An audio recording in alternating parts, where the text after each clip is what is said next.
ئامانجەکە ئەوەیە بەڕاستی ئەمان جۆ بکە پیشانی دنیای بات کە کورد لەگەڵ ئەوەی کە پیلانی نێودەوڵەتی لە دژی ئەیگەڕێت و دوجا کورد پراوێز دەخرێت وەکو نەتەوەیەکی بێدەوڵەتەوەی کە خاکی هەیە و لیزەوت کراوە ئەم شۆڕش جایتر بە دیوی تازای بێتەوە گۆڕەپانی سیاسی پیشانی دنیای باکە ئەم میلەتە زیندووە ئەم میلەتە هەیە و ئەم میلەتە ئەتوانێت بە قۆناغی تازای کوردایەتی خۆی ئامادەکاتەوە کەواتە شۆڕشی گوڵان درێژەبەدەری شۆڕشی ئیلولە تاوکەری شۆڕشی ئیلولە هەستانەوەی کورد بە قۆناغی تازای کوردایەتی شۆڕش کە دەست پێکات کە دەست پێکات شۆڕشەکە جەماوەریە یا حیزبیە کات ئەمەش گوڵان شۆڕشێکی حیزبیە پای دەوڵەتی کوردستان دەستەکدادی کاتی کە بڵێ قیادە موقەتە ڕابەتی ئەم شۆڕشە ئەکات لە قۆناغێکی نسکۆدا تێشکاندا قۆناغی کوردستان داگیر کراوە ژێر دەستەیە میلەتی کورد پەرتەوازە بووە میلەتی کورد شەکەت و ماندووە میلەتی کورد لێ دراوە بەم ماندووبوونە بەم لێدانە بەم ماڵوێرانی بەسەر کوردە هاتووە بۆیە کاتێک تا میلەتی هەڵەسێتەوە بۆ ئەم شۆڕشە دەوێت جایتی گیانی کاتەوە بەر کوردایەتیدا جارێ بەر لە هەموو شتێک نەک مرۆڤەکان کوردایەتی گەلێکا بەر میلەتی کووردا کە میلەتەکە زیندووە ئەم جایگیان کاتەوە بەبەر گوند و شار و شارژی کوردستاندا ئەم شۆڕشە ئەخایەنێت تا 1992 حساک لە 1992 کات نزیکەی 6 ساڵەکەم شۆڕشە بەردەوامە ئەم جا لە بەرهەمەکەی لە راپۆری ناخۆین ئێمە بۆیە ئەم شۆڕشە سەرەتا کار دەکات نازانێت بەرەو کوێ ئەڕوات حیزبێکی سیاسیە لە پاڵ نزیکی سیاسی کوردستانی ئایانەی پیشانی دنیای بن کە لەگەڵ ئەوەی کە دنیای نێودەوڵەتی دژی کوردە سەرمایه‌داری دژی کوردە بەرژەوەندەکانی دنیا دژی کوردن بەڵام کورد هەر زیندووە حیزبەکەی زیندووە کە پارتی و سەکرەدارێکی زیندووە هێزەکانی کورد زیندوون میلەتەکەی زیندووە بە گوند و شار و شارژەکانیەوە بۆی ئەمە ئەوێت دەست باتە قۆناغی خەباتی رێشخان کە نازانی بەڕووی کوێ بات دواتر دەرەکەوێت دوای 6 ساڵ دەرەکەوێت کە بەرهەم ئەم شۆڕشە ڕاپەڕەنە مەزنەکەی بەهاری 1992 زاینیە ئێمە کاتێک شۆڕشی ئەیلول نسکۆی بەسەر هات و معامەرێکی دووەلی گەورەمان بەرامبەر کرا بەحەقەت ئێمە قەراری خۆمان دابوو مەجموعەی برادەر و پێشمەرگەی دێرین وتمان ئێمە ناچینە نە ئێران و نە خارجی دەروی وڵاتیش ئەگەڕێنەوە خاک و نیشتمانی خۆمان هەر شتێک بێت ئێمە یەکەم کەس دەبین کە دەست بەکار بین بۆ دروستبوونەوەی شۆڕشێکی نوێی سەر ینی پارتیزانی سەرتاسەری بەحەقەت ئێمە کاتینەوە خەڵق ئومێدی بە شتێ نەمابوو مجموعەی بن سنگ ماخوار یەکێ لەوانە یاسینی حەماسەم بوو شەید ئەنوەر ئەنجار بوو سمە قاسم بوو جەبای بران بوو لە 15 بن سنگ ماخوار کە ئێمە ئەگەر هەر هیچ خۆمان بەتەنیا شتێ بکەین کە دەنگ باتەوە سەدا باتەوە خەڵک ڕاکا بڵێ شۆڕش دروست بێتەوە بەرحاڵ حیزبی کەش هەبووە کە هەر خەریک بووە بەڵام یەکەم کەس بووین دەست پێشخەر بووین کە ئێمە یەکەم گولەمان لە سەیمانیات تەقان بەڕاستی یعنی ئەوە ئومێدێکی زۆری کردەوە بەری خەڵق زۆر بێ ئومێد و خەڵق زۆر یعنی خەڵقی شۆڕیجەر زۆر حەماس بەرامبەر بە وەزع کە یعنی حەزیان کونێک شتێک دەرزیەک کونێکی تیابێ بڵێن شۆڕش دروست بێتەوە خەڵقەکە یارمەتی بووە یعنی خەڵق زۆر تینووی ئەوە بەڵام حکوومەتی عێراقی وەیە زانی کە نسکۆی ساڵی 75 ئیتر کورد بە حیاتی جارێکە سەر هەڵ نایەتەوە شۆڕش ناکاتەوە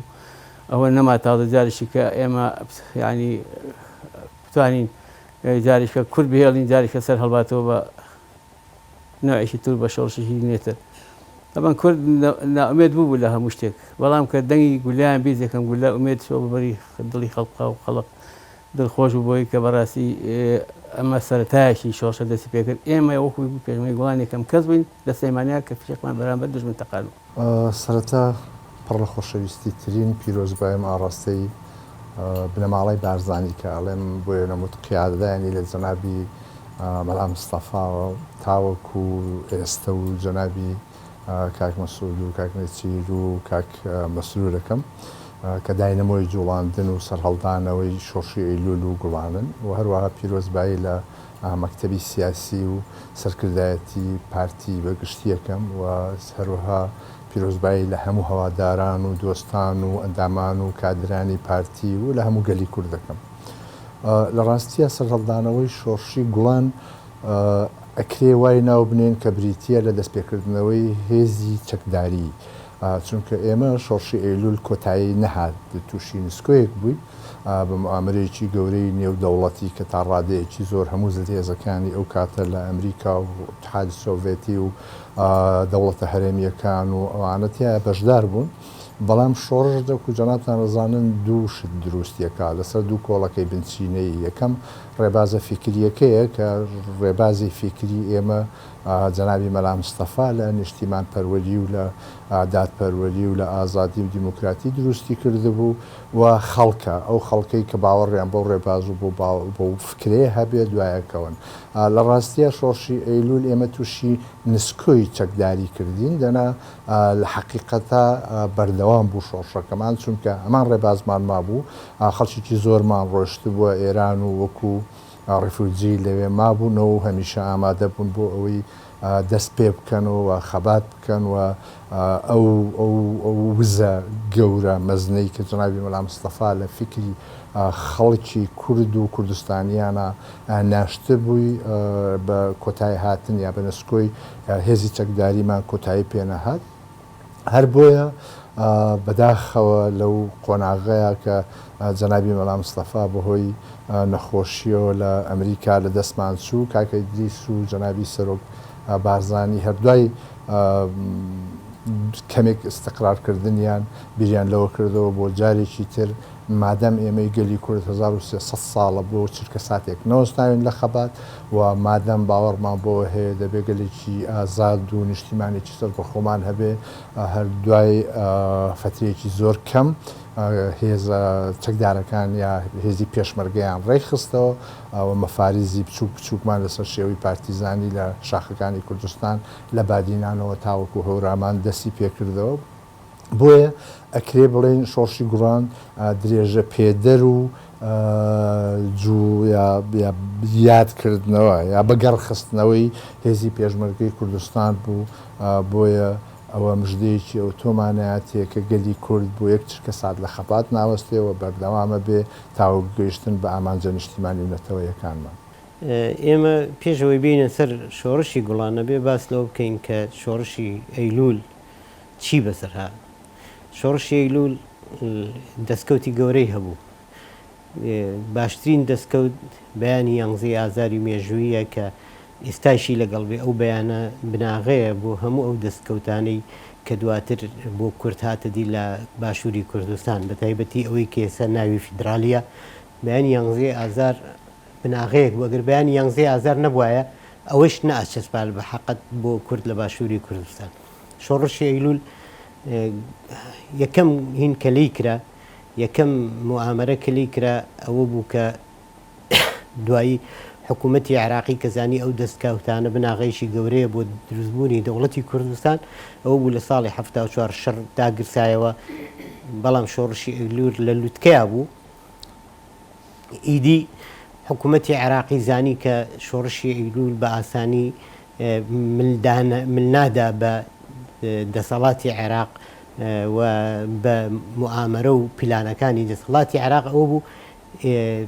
ئینیشی نێودەوڵەتی گەورە کرا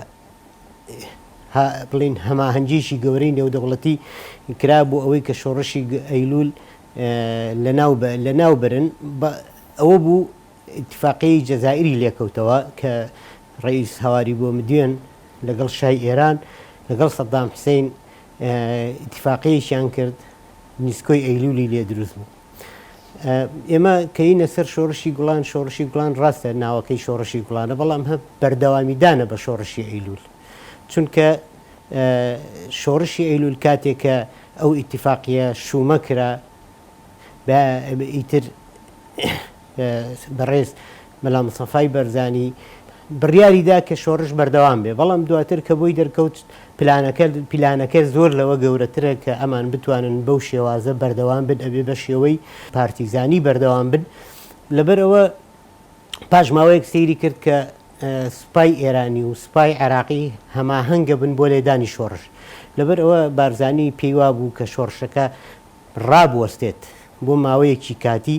تاوەکو ئەوەی کە بارودۆخی نێودەوڵەتی و بارودۆخی سیاسی بگۆڕێت بەڵکو دوایی بتوانن بەردەوامی بە شۆڕشدەن فعلەن ئیتر ئەوە بوو بە بڕیارەکەی بەرزانی هەموو سەرکردەکان لایەن پەسەند بوو شۆڕش بە ماوەیەکی کاتی ڕاوەستە بەڵام ئەمە ناکاتە ئەوەی کە شۆڕشی ئەیلول تووشی هەرەز بوو بێ لە ڕاستیە چونکە بەشێک لە شانەکان و بەشێک لە پێشمەرگە لە منطقەی بادینان و لە منطقەی لە ناوچەی بارزان و تەنانەت تا دەگاتە پشدەریش وەکو شانەی چەکدار مابوون بەڵام زۆر بەنهێنی ئیدی هەر پاش چەند مانگێک هەر لە ئێران لەژێر چاودێری وردی ساواک و شایە کەسە شۆڕژ گێڕەکان ئەو کەسانەی کە ناڕوخێن و لەسەر ئاستی نەتەوەیی یعنی هیزری باڵایان هەبوو ژێر بەژێر پەیوەندیان نەکرد بە کاگدریسی جوانەمەرگ و بە کاک مەسعود و بە خودی بارزانی نەمرەوە جۆرێک لە جوڵایان دەست پێ ئەکرد بەڵام لەژێر هەرەشەی ساواکە ئەوەش قرس بوو بۆ ئەوان جاروبارە کەسانێک هاتنەوە ئەمدی و چەکیان حەشاردا بوو چەکەکانیان دەرئێهێنا یا چەکی زیاتریان کۆ ئەکردەوە تاوەکو ئەوەی لە بە چەند مەرحەلەیەکە بە چەند قۆناغێکا ڕۆیشت تا ساڵی 1976 لە 25 و 26 گوڵانە کە 26 پێنج دەکات بە ڕسمی و بە فەرمی شۆڕشی گوڵان ڕاگەێنرا ئەوە بوو سەرکردایەتی کاتی پارتی دیموکراتی کوردستان دروست بوو کە کەسانی وەکو کاک جەوهەرنامێ کاک عارف تەیفور کەمال کەرکوچی خەڵکانێکی زۆر کە ئێستا ئەو نایەنە ڕمبێ من نێتەوە بیرم بەسەر زیاتر کاک ئیدریس سەرپەرشتی ئەکردن شۆڕشی گوڵان جارێککە هاتەوەکایە و گرنگی زۆری هەیە شۆڕشی گوڵان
هەردووگان پێویستن شۆڕشی ئەیلوڵ شۆڕشێکە دژی تاقڕێی عەبدولکەریم قاسم دەستی پێ کرد دژی تاقڕێی قەومیەکانی عەرب دەستی پێ کرد لە بەقا کە دەیانویست مافەکانی کورد نەدەن کە دەیانویست دەستوری عێراق و کاتێک لە مادەی سێدا لە 1950 هاتووە کە کورد و عەرەب و کورد هاوبەشن لە عێراقی داهاتوودا ئەم ڕژەمە نوێ کۆماریە لەم پاشگەز بووەوە بۆ شۆڕشی ئەیلوڵ لە کاتێک بارزانی مەر سەگەدایەتی کرد ئەمان جوێ بە کە پیشانی بە کە ئەگەر ئێوە لەو مادە لە سوورە پەشیمان بنەوە ئێمە ڕێگەی ترمانی بگرینە بەر بۆ شۆڕ دەستی پێ کرد بۆ سنووردانان بۆ تاگەڕاویەکانی نەسەڵاتدارانی عێراق ئەمە یەک شۆڕشی گوڵان نا شۆڕشی گوڵان قۆناغێکی ترە یعنی پیشاندانی کووردە کە ئەگەر نێودوڵەتی هێزەکانی دنیا دژی مافەکانی کورد بن دژی مافی کورد لە عێراق دژی خواستەکانی نەتەوەیەک بن کە میلەتێکە خاکی هەیە بەڵام سنووری هەیە بەڵام ناڵ نەبوو لەسەر خاکی خۆی بە ئازادی بژی و ئەم میلەتە لێ بدەن بەرە کۆتامێکی نێودوڵەتی ئەم میلەتە توانای ژیان و هەستانەوەی هەیە جارێکی تر پیشانی دنیادات کە ئەم میلەتە زیندووە ئەم خاکە هەیە هی کووردە ینی ئەی سەلبێنە جایەکی تر ئەمە 16 دەرەجە ئەکێشێت 990 کە هەلی تر ڕقسێکە بە ڕاپەڕێنێکی مەزنی جمهوری خەڵکی کوردستان پشتوانی سیاسیەکانی کوردستان ئەم ڕاپەڕینە کە بە سەرکەوتن دەکات بەرهەمی شۆڕشەکەیە دامەزرانی یەکەم کە حکوومەتی کوردستان لە 1992 دەنگدانی خەڵک بۆ پەرلەمانی کوردستان لە 1992 بەرهەمی چییە؟ بەرهەمی ڕاپەڕەکە بەرهەمی شۆڕشەکەیە ینی ئێستاوی ئێمە لەم کوردستانەیە لەستبەری ئاحەسینەوە ئاسوودین ئەتر بە هەموو گلەی و گازدەکانیشمانەوە بەرهەمی شۆڕشی گوڵانە کوردستانێکی بێزیش کە هەمومان چاوەڕێ دەکەین دوجار سەرەتاقی شۆڕش دەستی پێ کردووە ئەو کاتە دوور بینە سەکەداتی شۆڕشەوە حەزەکەم بە ئەو بزانین ئێمە کە کردمان ئەمە بەڵام وەکو بیرروباوەڕ و پاردایەتی خۆمان هەر بە بیرروباوەڕی خۆمان شۆڕشمان کرد بەڵام ئیتر ئەوەی کە ئێمەی ئەجوڵان ئەو ئەهات خەبەری ئاین لە کۆبنەکانایک و بەرنامە مستەفای بارزانی ڕەحمەتی لەگەڵ ماجرات لەگەڵ سەرکردەکانی کوردێکریان بینەوە کە ئەم شۆڕشە بە مشتەرەکی بە ینی بەبێ فەرق و جیازی کوردی دڵسۆز و کوردی نیشتمان پەروەر ئەمانە هەمووی ینی دەستکەنەوە بە شۆڕشێکی تازە ئەگەر خەڵقانێک هەبن گەنجان و ئەمانەمان بتوانن ینی بەڕاستی ئەم شۆڕشە پێویستی بە گەنجە پێویستی بە خوێنەوارە یا من یەکشتابا پێڵم کە ئێمە لە ناوشارە ئیشمانەکە تاوان هەتا دەخینە سوێن دەرەوە نەمازانی کە شۆڕشەکە بەڕاستی ینی هەر کەس لە دەرەوە نەبووە حەزەکەمە باشزانانی ئێمە کە وەڵام ناوشارە ئەمەوەرەمان بەرز بوو ئەوەرەمان بەرز بوو ئەوە ینی حەزمانە کرد 24 ساعت دەست دەمانچەوە دەستمانە بوو ئیش بکەین بەڵام ئیشمان کرد هەتا تەقەکردنی محافظیش کە بەرادرانی کۆمەڵە ئەمانش مشترک بوو تا منیش یەکێکم لەوانە مشترک بوون لەو ئیشەیە بەڵام ئێمە بێ فەرق و جیاوازی بەبێ ئەوەی ئەمە کۆمەڵەیە ئەمە بزوتنەوەیە ئەمە ئەوەیە ئێمە کە ئیشمان کردووە هەمومان وەکو کوردێکی سۆزی ئەم خاک نیشتمانە بەڕێزەی خۆشەویستی خۆمان ئیش بکەین و کورد لە هەمەتێدا ڕزگارکەین بەڵام کە وەختێک ئیشمان کرد دوای ئیشەکە محافظی چەند ئیشش کەمان کرد بەڵام ئیتر زۆر لە کوردێک هاتە ناومانەوە بەڕاستی ئەوە کەشفی کردین لای حکوومەتی عراقی ئێمەش تەواو کە ئەم لە خەزمان دەرچوو مەجموعەیەکمان گیرا من و شەید ئەنواری نەجار و خەسەری حەمیم حەی کە ئێستا موجود لە سویدە ئەمانە لەگەڵ کەمال سابیر مەشهورە ئەویش لەگەڵ کۆمەڵێک برادەر کە لە ناوشارە پێشمەگە بووین ئەوەشی کە گیراوە ئیتر تەواو کە بە تەمای ژیان نەبوو ئەیدام کردن هەمیان ئەوەشی کە ڕامان کرد کە چینە دەرەوە تەماشامان کرد پێشمەگە دوورە لە واقعەوە تەبان دوور بوون هەمیان چوونە حدودەکان من دێشی خۆمان هەیە بارە و بەڕاستی چوومە خەمی مناڵەکانیشم چکە ئەبرە خەڵکی مناڵەکانیش دەچوو ئەوانەی کە ڕایان کردن مناڵەکانیشیان بگیرە ئێدام کردێنە بێ هەر چۆنێ بوو ڕزگارمان بوو مناڵەکانیشم بیتر کەوتنە ئەو دیهاتانی خوارەوە لای کە لە سوورەمانە شاردویان نوانێ ئێمە ئیتر وەکو پێشمەرگە کە چوین هەتاکو جەماعەتمان دۆزێ زۆری پێچوو چونکە پێشمەرگە بە ڕۆژ نەیەتوانی دەرکەوێت سەرەتای شۆڕشی وڵان نەیەتوانی پێشمەرگە دەرکەوێت ئەوە بە ڕۆژ من دار و دار شخصمانە خۆمان شاردایەتەوە لە دێهاتیش مەمنوع بوو لەبەرەوەی دێهات مختارەکان هەمووی مخبر بوون حکوومەت ئیدی کردبوون ئەبێ خەبەر بن پێشمەرگە لەکان ئەبێ خەبەر بن لەبەرەوەی کە حکوومەت یعنی هینی کردبوون ناچاری کردبوون کە وەختێکیش ئیتر شەو ئەچوونە دەرەوانێ ئەچونە دێهاتەکان ئیتر دانیشی کۆبوونەوان پێکردن و باسی شۆڕشی تازەمان بۆکردن هیچ فەرق و جیاوازیەک نەبووە کۆمەڵە لەڵاو هاتووە لەگەڵ ئێمەداری شۆ لەولا بزوتنەوە هاتووە ئێمە لەگەڵان پیاسەمان کردووە حرەساتمان بۆ گرتوون یعنی ئەوان لەگەڵ ئێمە ئیتر ئێمە قووەتێکی زۆر بووین پارتی وەک پێشمەرگەی وڵات قووەتێکی زۆرمان هەبوو 70 کەس بوون خەسەری حەمیم هەبوو ئەنوێر نەجار ڕەحمەتی بوو عومەری ڕەحمانی هێلکە بوو جەلالی حەمیم هەبوو ئەمانە هەموو پارتی بوون پێشمەرگەی وڵام بوون لەو کاتە قیادەی موقەتیان پێوتین تەواو ئەو کاتە بەڵام ئێمە دزەیەکمان کرد لەگەڵ کاک ئەنوەری عەینەجارە دزەیەکمان کرد بۆ ئێران کاک ئەنوەری من ئەچم لەسەر مەسئولی خۆم ئەچم کاگەدیزی ڕەحمەتێ بینیم کاگەدیزی بینی بوو هاتبوو توی کاکە گیان بەردەوام بن بەڵام تەشەنوجات دووز نەبێ لە بینی هیچ کەسێکە ئیتر ئەمە هەمومان کوردایەتێکن و هەمان بۆ خاش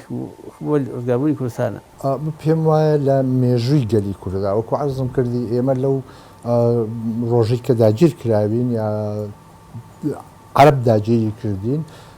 ئێمە خەباتمان بەردەوام بووە ینی بۆ یەک چرکە سات لە دوای داگیرکردنمان لە 1384 ساڵ پێش ئێستەوە ئێمە نەوەستاوین بەڵام بەداخەوە زۆربەی شۆڕشەکانمان لەسەر شێوازی میرنشین و ناوچەگەریەتی و بێ ئایدۆلۆژیایەکی دیاری کراو بوو هەتا وەکو شۆڕشی ئەیلول یعنی حتا مەزنی شۆڕشی حکوومەتی مەهاباد تا ڕادەیەکی زۆر هەموو ڕۆژهەڵاتی نەگرتە بوو کوردستانی ڕۆژهەڵاتی نەگرت بووە تاقە شۆڕشێک لە مێژووی گەلی کورددا کە توانی سنووری ناوچە و عەشیرەت و ئەوانە تێپەڕێنێ شۆڕشی ئەیلول بوو وەکو عەرزم کردی بنیاتنانی ئایدۆلۆژیایەکی نوێ لەسەر ڕێبازی نیشتیمانی و نەتەوەی کە ئەو سەردەمانە شۆڕشی ئەیلول دەستی پێکرد بەڕاستی شۆڕشەکانی دنیا هەمویان لە ئەمریکایی لاتینەوە بۆ ئاسیا و ئەفریقا تا ڕادەیەکی زۆر ڕێبازی تحای سۆڤێتیانە کرد یا سۆشیالیزمیانە گرتە بەر لە کۆی جیهانە تاکە شۆڕشێک کە لەسەر بنچینەی بیری نەتەوەی و نیشتیمانیت دەستی پێکرد شۆڕشی ئەیلول بوو بە سەرکردایەتی جەنابی مەڵام مستەفا کە داهێنانێکی زۆر گەورە بوو بۆ ئەو سەردەما هەر بۆیە ئەو داهێنانە وای کرد سنووری شۆڕشەکەت بوو بە فیکر و فیکریش لە شوێنەکان ناوەستێت سنووری نییە بۆی هەر چوار پارچەی کوردستانی گرتەوە لە هەر چوار پارچەی کوردستان بەشداری هەبوو لە کوردستانی باشووری شەر لە خانەقین تازاخۆ بە هەموو چین و توێژ و ئاینە جیاکانەوە بەشداریان تیا کرد کە ئەمە وای کرد شۆڕشی نەتەوەی کورد یا شۆڕشی نیشتیمانی کورد لە قۆناخی میرنشین و شێخەکان و چوزانم زۆر زۆر ئەوە وردەکاری زۆر دیەوێت کە ئەگەر چایە بە مێشووی گەلی کووردا بجێڕین کە تاکوێ میرەکان شۆڕشیان کردووە لە کوێ شێخەکان دەستیان پێکردەوە بەڵام شۆڕشی ئەیلول توانی ئەو سنوورانە تێپەڕێنێ و بێتە شۆڕشێکی فیکری نەتەوەیی نیشتیمانی لە پێناوی بەدیێنانی ئازادی و دیموکراتی بۆ گەلی کورد کە شۆڕشی گوڵانیش درێژە پێدەری هەمان ڕێباز بوو هەر بۆیە بەرهەمەکەی بریتە لەوەی کە ئەمڕۆ بەدەستمان هێناوە یاخۆ بڵێن لە ساڵی 92 توانیمان پارچەیەکی باش لە ئەرزی کوردستان ڕزگار بکەین توانیمان پەرلەمان و حکوومەت و دام و دەستگا کەیانمان دابمەزێنین ڕاستە هەتاوەکو ئێستا ئەتوانین بڵین نەگەیشتووەتە چڵەپۆپی نهایی بەڵام گرنگ ئێمە قۆناغێکی زۆر گەورەمان ناوە بەوەی کە لە قۆناغی مەفارزی پارتیزانیەوە بڕێنە قۆناغی دەسەڵاتداری کە بە هیوام لێرەش ناوەستین بە بێشەکەنگاوی ترێنین بەڵەو بنیانانی دەوڵەتی سربەخۆ بەرە و کوردستانێکی ئازاد نیشانە خۆی شتێک زۆر گرنگە یعنی دوایەوەی کە نیسکۆ ڕوویدا حکوومەتی عراقی پێوا بووی ترجاریژگە کورد نایەتەوە مەدان بە شۆڕشی چەکداری ناکە بۆیە کە دروستبوونی شۆڕشی گوڵان وە من پێم وایە هەموو ئەو لایەنانی کەش کە سەکیان هەڵگرت دژی ڕژێمی دیکتاتۆری بۆ خۆی پەیامێ بوو بۆ ڕژێمی دیکتاتۆری کە کورد بەو ڕاستە هەڵنگوتنێ هەیە یاخود ڕاوەستانێکی کاتی هەیە بەڵام کۆڵ نادا لە خەبات لە پێناوی وەدیهێنانی ئامانجەکانی کە ئامانجی سەرەکی دروستبوونی دەوڵەتی کوردی و ئامانجی کاتیش بریتە لەوەی کە وەدەستهێنانی دیموکراتی و جۆرێک لە خودمختاری یاخود فیدرالی بۆ هەرێمی کوردستان لە ڕاستیدا من حەزەکەم شتێک بڵێم سەدام حوسێن باجی زۆریدا لەوەی کە نیسکۆ بە شۆڕشی ئەیلول بێنێ ئەویش ئەوە بوو لە ئیتفاقی جەزائیرە نیوەی شەتوالعەرەب کە شەتوالعەرەب تا ساڵی 1975 وەکو دەواازەیەکی ئاوی هەمووی عیدی عێراق بوو یعنی سەر بە خاچی عێراق بوو نیوەی شەتوالعەرەبی دانا لە پێناوی ئەوەی نیسکۆ بە شۆڕشی ئەیلول بێنێ بەشێکی زۆری خاک لە لای خانەقین و لە لای عەمارە و لە هەندێک شوێنی تریش بەخشی بە ئێران لە پێناوی ئەوەی نیسکۆ بە شۆڕشی ئەیلول بێنێ ئەمە وای کرد کە کاتێک شارڕوخە بۆ ئێران لاواز بوو سەدام حوسێن لە بەڵێنەکانی بەرامبەر بە ئێران پەشێمان بێتەوە پەلاماری خاچی ئێراندا یعنی شەڕی ئێران عێراق کە 8 ساڵی خایاند و نزیکەی 9 ملیۆن کەس بوو بە قوربانی و هەر بە کوشتن هەر بە لە ناوچوون 9 ملیۆن کەس لە ناوچوون بێزگە لە بریندار و ماڵ و زیانی ماڵی و ئەمانە ئەمە دەرەنجامی ئەوە بوو کە سەدام حوسێن لە پێناوی نیسکۆهێنان بە شۆڕشی ئەیلولا کردی و دوات جاریش هەر دەرەنجامی ئەوە بوو کە عێراق ناچار بوو پەلاماری کوێت بە چونکە تووشی قەرزێکی زۆر بوو بەرامبەر بکوێت کوێت ئامادە نەبوو لە قەرزەکانی خۆش بوو و بوو پەراماریە کەواتە سەدام حوسێن باجێکی زۆر گەورەیە و عێراق باجێکی زۆر گەورەیە ئەگەر حاکمەکانی عێراق ئەگەر ئێستا ژیر بن بەرامبەر بە کورد دەبێ مافی کورد بدەن بۆ ئەوەی تووشی زیانی زیاتر نەبن بەڵێ ئەمەی کە ئێستا هەیە بەشی هەرە زۆری دەرەنجامی ئەو شۆڕشەیە شۆڕشی گوڵان و شۆڕشی ئەیلول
زۆر گرنگە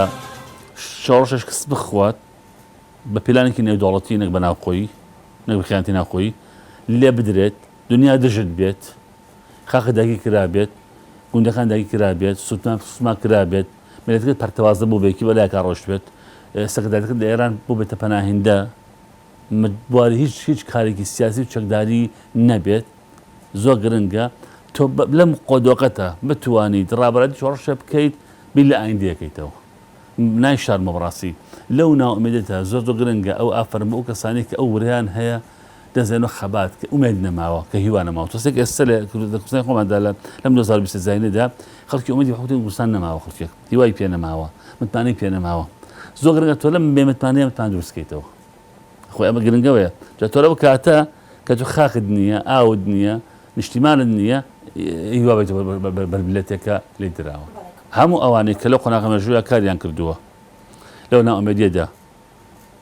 لەو دایکرانەدا لەو لێدانەدا ڕابەتی شۆڕشیان کردووە جێ دەستخۆشی بەڕاستی ئینکاری ناکرانی ئەوەی تر لەسەر لەژ هەش پاسایەکە بەت دەچینەکە بووە بەڕاستی جێی تەقدیرە جێ ڕێزە ینی بەڕاستی ئەو جۆرە مرۆڤانە لە مێژوودا من بەرزانی ڕۆڵ لە شۆڕشی ئیلولا دیارە حزوری هەیە بوونی هەیە دوای شۆڕشی ئیلولتر وزە بەرزانی سیمایەکە ناسنامەیەکە بۆ نەتەوەیەک بەتەکی جەناب دەزانی مەسەلەی تەواوکاری شۆڕشەکان یعنی وەکو عەرزم کردی ئامێری بەڕێوەبردننی سیاست فیکرە ئێمە ئەگەر شۆڕشی ئەیلول نەیتوانایە شۆڕشێکی سەرتاسەری نیشتیمانی نەتەوەی خاوەنی ڕێبازێکی فیکری بێ ئابێشک شۆڕشی گوڵان بەو شێوەی خۆی یا بە شێوەیە کە وەکو لە مناڵدانی شۆڕشی ئەیلولا دروست نەبوو و ئەمڕۆ ئەم ڕووداوانەی کە هەمانە دیسانەوە لە مناڵدانی شۆڕشی گوڵان ناتوانیوێتی ئەم دروستکردنی دام و دەستگا و ئیدارە و بەڕێوەبردن و هەنگاونان بەرەو کوردستانێکی سربەخۆ یابووری سربەخۆ و کاری کوردستانێکی سربەخۆ بن وەکو تاکێکی ئەو نیشتیمانە باوەڕم بەوە هەیە کە جەنابی مەلا مستەفا پێم وایە پێش دروستبوونی شۆڕشی ئەیلول بۆ ساڵی 36 نامەیەک بۆ محافزی هەولێرە نووسێ ئەو نامەیە تایە خەڵک وای باسەکەن داوای حکمی زاتیەکە بەڵام لە ڕاستیە جۆرێکە لە فیدراڵیەتی زۆر پێشکەوتوو بۆ گەلی کورد بۆیە ئەوەی کە لە فیکری بارزانانی و ڕێبازی بارزانیا هەیە دروستکردنی کوردستانێکی بەهێزی سربەخۆ و دەوڵەتی خۆمانە و ئینشاءڵڵاشەوە هەر پێی دەگەین جا من یەکتیشتا عەزکەم کە لە دەریشەوە بووین یەکەم مەفرەزەی پێشمەرگەی سەرەتایەکانی شۆڕشی گوڵان لە شارباژەر پێشمەرگەی گوڵان کردی حەز دەکەم ئەوە بازدانی کاگەنۆی ئەنجار بە قیادەی ئەو تەبەن مدیر ناحەی هەڵەبجە هاتە باراو مدیر ناحەی بەرزنجە هۆشمەند هاتە باراو هاتبوو بە دێنی هاتووە بەڵام کاتبوو پێشمەرگە پێزانی بوو کاگەنۆری عینەزار لەگەڵ جەماعەتی کۆمەڵ ئەمانیشا ینی بە بەشداری بەڵام قیادەی شەڕێکەکە کاگەنۆر کردی ئەنۆری عینەزار ڕەحمەتی کە یەشە بوو لە قیادە جەربەزە و ئازاکانی شۆڕشی ئەیلول و گوڵانیش کە ئیتر قیادەی شەڕەکەکە هەر لەبانی تا ئێوارە ئەم پیاوە دائنیشە لەبەر هەتاو کە دائنیشە لەبەر هەتاو ئەوان دائنیشن نانەخۆن و هەتا نانەخۆن و تا کەونە ڕێوێنەوە کەونە دەوری عەسر بۆ بەهارش بەهار گەرمە دنیا سوتا فەقیرانی ینی حاڵیان خراپ بوو بەڵام کە جەماعەت هاتن بە لەوانە هەشت کڵاشیکۆ و فڕەشاشێکی برێل و دەمانچە و کۆمەڵی شتی سەربازیان لە سەلاحەت گرت یەشێک کوژرا لە پۆلیسەکان ئەویش بەڕاستی نازانی بەرکەوتەوە بەژنا حەزیان لە کوشتن نەبوو اینجا لەوانەشە کە ئەچنە ناو سیارەکە سارێکە ئەگەر مەسەلاحەکە مدیر ناحەی نارە بێ کە ناوی هۆشمەنە بێ کاک فەلاحیشان لەگەڵە بێ ملازمە بێ ئەڵێ تو سەری مەلانسانمان کوژن جابەنە سووریشی تیا بێ سوسفە یەشێ پێشمەکان جابەنی سووری لە ملا بێ کە ئەزانی ئەمە لەوانەیە پارتینۆمانە ئەڵێ تو سەری مەلانسانمان کوژن ئەوان ئینشەڵا ناتان کوژین ئێوە هەفتان کوردن بەڵام پێم بڵێن بۆچی هاتوون بە شاباژەوە توانە وەڵای هاتوین سەردانی خزم و برادەر و ئەمانەمان کردووە نهاتوین بۆ شتێک خراپ فعلا هیچ نهاتوون هاتوون بە دەعواتی هاتوون ئەوەما دەستکەوتێکی گەورە بۆ شۆڕشی ئەو کاتەی ئێمە ڕەشاش برێنێک و بمەزمە کڵاشکۆف و کاگەنۆر هەروەکو برا لەگەڵ یەکێتی ئەمانە تەوزیعی کرد کتی ئەمە بۆ ئێمەوە بۆ ئێوەمانە هەتا لە سیفە ساحەسەنی تیا بوو کە کۆمەڵە بوو جەماعەتی یەکێتی تیا بوو خۆمانی بڵێ وەکو پارتی بەڵام سەرپەرشتی ئیشەکە پارتی بوو اینجا شەڕشی کەش کرا هەر لە منتیقەی ماوەتوانە بە ئاربیجی ئێمە کرا کاگەنۆری مەسوڵتانی ڕەحمەتی یەکێ بوو لە پیاوە قارەمانەکانی شۆڕش کە بەڕاستی یانیتر جێی داخەکە باسی ئەم شەیدە قارەمانانەکەی کە وەختێک ئاربیجەکەی دی بە ئێمە وتوی کاک و ئاربیجتان بووە تۆتمان ئەرەوەڵا وتی دەزۆر چاکە بە بچین عەمەلیش پێ بکەین ئێتر جەماعەتمان هەمووی ڕۆشن بەخوا لەما سی جوندی عێراقی کوژرا بوو بەڵام لەوا بە هێن کاک نەبەست برینار بوو نەبەزی خۆمان برینار بوو لەبەر بریناری ئەو ناتوانانی شەکان کۆکەنەوانێ ئەسکەرێکی زۆر کوژرا بە کۆتە بوو تزیلەکان بازێکی سوتاوامانە هەرکە ئەربیزەکە لیا بوو 2 ساری سادە بوو ئەوانە مەفرەزەی سەرەتایی گوڵانی ئێمە بوو پێشمەکەی گوڵانی ئێمە کە ئەو کاتە ئێمە دەسڵاتی باشمان هەبوو سیاست هونەری بەڕێوەبردننی واقعە یعنی ئێمە خەونەکەمان بۆ بنیانانی دەوڵەتێکی کوردیە ینی وەکو هەموو نەتەوەکانی تر لە دنیا دەبینی لەو پەڕی قوتبی شیمالی بۆ پەڕی قوتبی جنوبی ئێمە و چەند ملەتێکی تر نەبێ هەموو ملەتەکان خاوەنی دەوڵەتی سربەخۆن وە لە ئەنجامی زمانەوانیش ڕاستە دەوڵەت مەسەلا ئەڵمانیەکان ڕەنگە لایەن ئەڵمانیا زمانی ئەڵمانی زۆر مهم نەبێ لە ئەمڕۆوا کە دەوڵەتیانەیە و 50 ساڵە لانی کەم دوای حربی عالەمی 70 ساڵە چەنە بەسەر بەخۆی ئەژین بەڵام هەموو میلەتانی دنیا لە ئەنجامی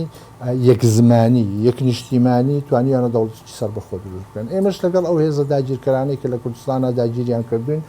مێژوو پێیوتوین لە ماوەی 1300 ساڵەیە بۆ یەک ڕۆژ ئەوان لەوەنەوەستاون کە گەلی کورد و کوردستانیان لە ڕێگەوە دەربهێنن کەواتە ئەگەر دنیا کار و کاردانەوە و فیزیا بێ ئێمە بۆ یەک ڕۆژ لە داواکردنی سربەخۆی خۆمان و دروستکردنی دەوڵەتی سربەخۆ ناوەستین وە من زۆر باوەڕم بتەوە بم هێزە فکریە گەنجانەی کە ئەمڕۆ پێگەیشتووە کە دەزان خۆشەویستی و عشقی نیشتیمان و دروستکردنی دەوڵەت و سربەخۆی چواتایەکی مەزنی هەیە بۆ مرۆڤ بۆیە بێشکم دەگەینەوە ئامانجە.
بە جۆرێک لە جۆرەکان سەرکردایەتی پارتی هەرگیز ناومێت نەبووە بە جۆرێک لە جۆرەکان چونکە ئەو زەمن ینی واقعێک عەرزی جەنابتان بکەم ناڵ بووم باوکم لەگەڵ هێزی پێشمەرگا بوو کە هات بۆی جێڕاینەوە وتی جەنابی مەلا مستەفا قیادەی کۆ کردووەتەوە و پێی وتون دوو ڕێگەمان لە بەردەمایە یان تووشی کۆمەڵکوژیەکی نەتەوەی و نیشتیمانی ئەبینەوە یان ئەکرێ بۆ ماوەی 1 ساڵ تەنیا بۆ 1 ساڵ ئێمە بڵاو بە هێزەکانمان بکەین و پاش ساڵێکی تر بە جۆرێکی تر دەست پێەکەین و بەڵگەشت لەسەر ئەو ڕاستیە هەر لە هەمان کۆبوونەوە جەنابی کاکی ئیدریس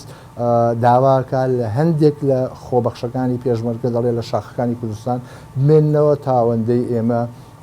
ژمارەیەکی هێزگار زۆر لە خەڵکی کوردستان هاتە بۆ ڕیزەکانی شۆڕش هێزێکی قورسی خێزانی و مناڵ و بژێوی لەسەر شۆڕش بوو داوای لێکردن کە کۆمەڵەیەک لە پێشمەرگە لە شاخەکان بمێننەوە بۆ ئەوەی تاوەکو توان استقرارە بۆ خەڵکە دروست دەکەن و شۆڕش دەست پێکەینەوە بەڕاستیش هەندێکمانەوە و هەندێک نایانتوانی بمێننەوە بەڵام دوای ئەوەی جەنابی کاکی ئیدریس و جەنابی کاک مەسعود توانیان خۆیان بگرنەوە هێزی چەکداری دەستی پێکردەوە بەڵام شۆڕش وەکو فکر وەکو باوەڕ کۆتایی نەهات بوو بێ ئومێد نەبوو بووین قیادەی پارتی لە یەکەم ڕۆژی بڕیاردانی بڵاو پێکردنی هێزەکانمانەوە باوەڕی وا بوو و عەرزم کردی لە ماوەی ساڵێک ئێمە توانین شۆڕش بە جۆرە لە جۆرەکانی تر دەست پێ بکەینەوە کە بریتی بوو لە جۆرە نوێەکەی پارتیزانی و دەستمان پێکردەوە خۆی شۆڕشی وڵات تەواوکەری شۆڕشی ئەیلول بوو حەزەکەم بابزان شۆڕشی ئەیلول کە نسکۆیان بەسەر ئێمە هێنا و ئەم ئامەرە گەورەیان لە ئێمە کرا لە حکومەتی عێراقی وایە لە حکومەتانی دەوروبەر وایە کە ئیتیجارەکە کورد سەر هەڵنایەتەوە شۆڕش چونکە کورد لە هەموو کاتێکا کورد یەکشتی هەیە لە کەوتنە قەت ناومێد نابێ دەسەرکەوتنی شاقەت مەغرور نابێ مەغرور نییە چونکە 11 ئازاری ئێمە کە نەتیجەی شۆڕشی ئەیلول بوو یانزێ ئازار لەو هەموو خۆشیە تەماشاکە یەک زەلام نەیتوانانی پێشە بکوژێکە ئەو کاتە لەبەر ئەوە دائیمە ینی بغران نەبووین ئەوە نەبووین کە وڵا بڵێن وڵا شۆڕشی ئێمەوە ئەکەن وان ناکوژین ئەوان ناوبین ئەم شتانە لەناو ئێمان نەبوو پارتی بە تایبەتی جەنابی بەرزانی ئێستاش کاک مەسعود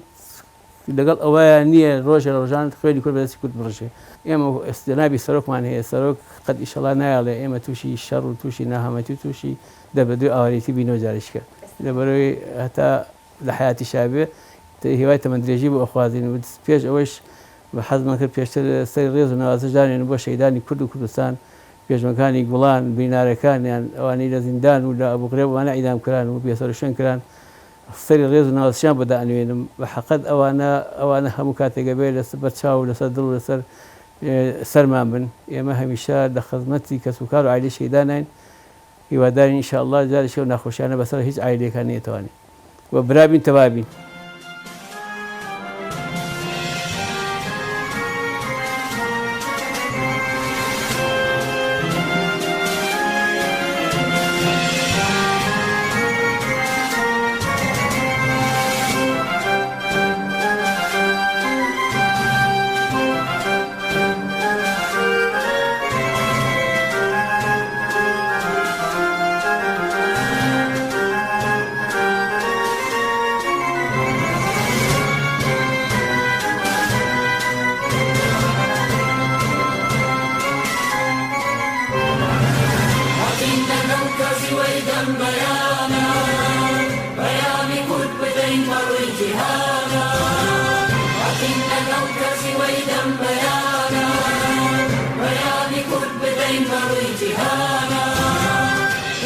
عليكم دائما